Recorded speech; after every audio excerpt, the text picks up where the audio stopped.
Hello everyone, আশা করি সবাই ভালো আছেন। আপনারা স্ক্রিনে এখন যেই রোডটা দেখতে পাচ্তেছেন, এটা কিন্তু খুলনার একটা গুরুত্বপূর্ণ রোড। গুরুত্বপূর্ণ হওয়ার একটাই কারণ এই রোড দিয়েই কিন্তু খুলনা শহরের সব ধরনের বাস ঢোকে। লোকাল বাস, পরিবহনের বাস, লাক্সারিয়াস সেগমেন্টের যত বাস সব কিন্তু এই রোড দিয়ে ঢোকার কথা।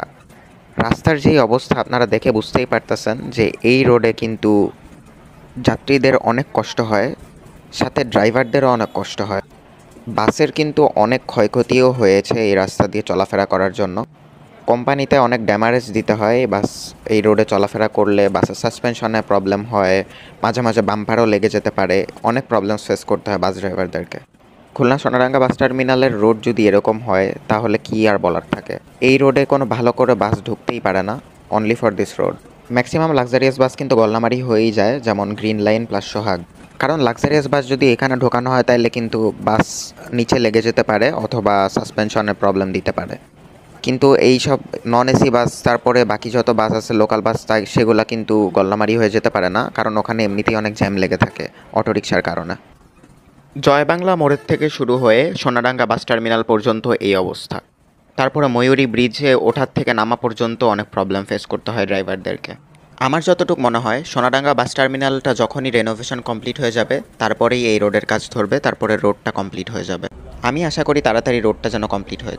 এই রোডে ধোলাবাড়িতেও টেকা যায় না, যাত্রীদের অনেক সমস্যা হয়।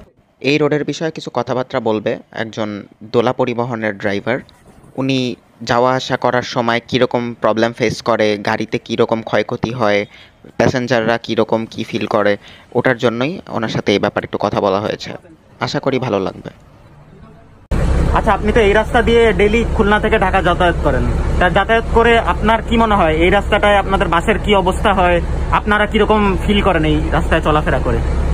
সোহেল, এই রাস্তায় গাড়ি চালানোতে গাড়ির যে পরিমাণ ক্ষয়ক্ষতি হয় ঢাকা আপ ডাউনে সে পরিমাণ ক্ষয়ক্ষতি হয় না। দ্বিতীয়ত মালিক মহাজনদের অনেক ড্যামারেজ হয়। আমরা আশা করব যে এইখানকার খুলনার যত প্রশাসনের লোক আছে বা ডিসি অফিস আছে, মানে খুলনা প্রশাসনিক দিক থেকে যারা আছে এদের কাছে অনুরোধ এই রাস্তাটা যেন খুব তাড়াতাড়ি ঠিক করে, যাতে আমরা চালকরা একটু শান্তিতে গাড়ি চালাতে পারি।